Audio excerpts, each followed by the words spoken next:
আসসালামু আলাইকুম। আমলিক নিষিদ্ধ হলো। খুশি না? অনেকে খুশি। তো এর মধ্যে আরো একটু খুশি বা দুঃখের কথা আছে। এবার আমলিক নিষিদ্ধের পরে এবার জামাত বিএনপির পালা। কেন এই কথাটি বলছি? একটু ধৈর্য ধরেন, একটু। যারা আমার চ্যানেলে নতুন, ইউটিউব চ্যানেলে অবশ্যই ইউটিউব চ্যানেলটি সাবস্ক্রাইব করবেন আর ফেসবুক পেজে দেখতে থাকলে পেজটি ফলো দিবেন। তো আমলিক নিষিদ্ধের বিষয় সরকার গতকালকে বলেছিলাম সরকার কিন্তু কঠোর অবস্থান চলে যাচ্ছে। তো কি বলছে সরকার? ফেসবুক ইউটিউবে আমলিগের পক্ষে কথা বললে গ্রেপ্তার।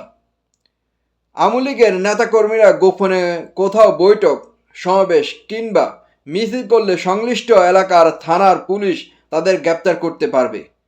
বর্তমানে শুধু মিছিল সমাবেশ নয়, ফেসবুক ইউটিউবে আমলিগের পক্ষে কেউ কিছু বললে, পোস্ট দিলে বা মন্তব্য করলে, এমনকি বিদেশে বসে করলেও তাদের বিরুদ্ধে মামলা করা যাবে। দেশে ফিরলে গ্রেপ্তার হবে। দেশে ফিরলে গ্রেপ্তার হবে, বিদেশে বসে কমেন্ট করলেও কিন্তু ধরা। আওয়ামী লীগকে নিষিদ্ধের পরে কিন্তু এইবার সরকার এই পদক্ষেপ নিয়েছে। শুধু এই পদক্ষেপ নয়, উপদেষ্টা মাহফুজুর রহমান কি বলছে? যুদ্ধ অপরাধীদের সহযোগীদের ক্ষমা চাইতে হবে। যুদ্ধ অপরাধীদের সহযোগী যারা তাদেরকে বলছে ক্ষমা চাইতে হবে। হ্যাঁ, এখন তো অনেকে আবার অনেক ধরনের প্রতিক্রিয়া দেখাচ্ছে। তো এ বিষয়ে আপনাদের মতামত কমেন্ট বক্সে। তো এখানে আওয়ামী লীগের নিষিদ্ধ বিষয়ে জামাতের আমির কি বলছে? আওয়ামী লীগের কার্যক্রম নিষিদ্ধ রাজনৈতিক দলগুলোর সঙ্গে আলোচনা করলে ভালো হতো। জামাতের আমিরের এই বক্তব্য সঙ্গে আপনি কি একমত? আপনার মতামত জানাবেন।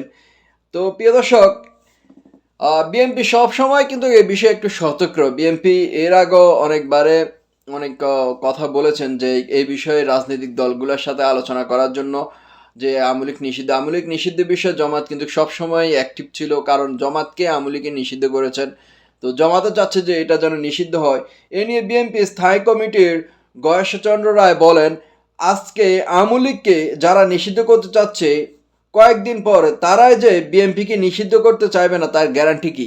বিএনপি কিন্তু সতর্ক। বিএনপি আগে থেকে বুঝে গেছে যে এবার যখন আওয়ামী লীগকে ধরছে, পরবর্তীতে আমাদেরকে তো ডক্টর ইউনূস সরকার এই ধরনের কাজ করতে পারে, ধরতে পারে। তো এখন ইতিমধ্যে কিন্তু মাহফুজুর রহমান উপদেষ্টা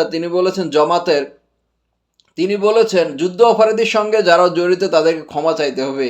এখন তো এক দল ভাই অনেক রাগান্বিত হয়ে গেছে, গরম হয়ে গেছে। ভাই যা বলার আপনারা বলবেন কমেন্ট বক্সে, আমি জাস্ট সারমর্মগুলা তুলে ধরলাম আর কি।